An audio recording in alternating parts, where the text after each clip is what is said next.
Hello, my beautiful beauties and my wonderful lovelies. A pleasant afternoon to you. You know, many of us grew up on, some of us not necessarily. I wouldn't tell you that I was brought up in church as a child. You know, is when I became a young teen, my mother recommitted her life and so forth. You know, and I had to go to church with her. Sorry.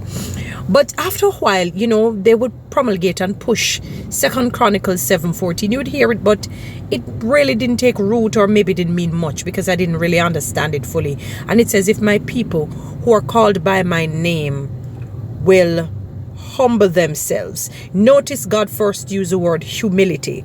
So he wants you to kind of come to that level of vulnerability, transparency, honesty, and know that you are a mere mortal and he's immortal.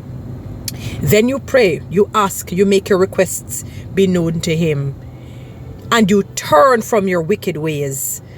All right? So you make that concerted decision. You make that cognitive, that mental decision that no more I will live this life. It doesn't mean you're going to be perfect, but you're going to make a change, a transformation.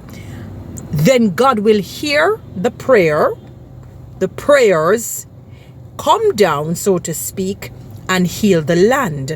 Now I'm making that inference as it regards what we see here in Jamaica. I know you have a number of people praying and they're praying and they're praying and they're praying, and I'm not going to make a judgment call to say who is a true Christian and who is saved from who is not.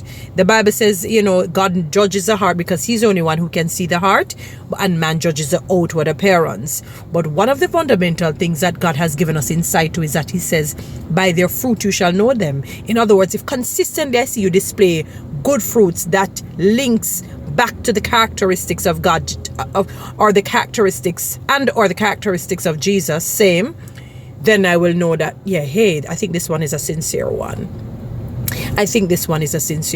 So it is puzzling to my mind, how is it that in this country, with a lot of prayers and churches, crime and violence is escalating? I don't want people to tell me because the enemy is a ruler of the darkness of this world, and he's basically, you would call the CEO of the earth.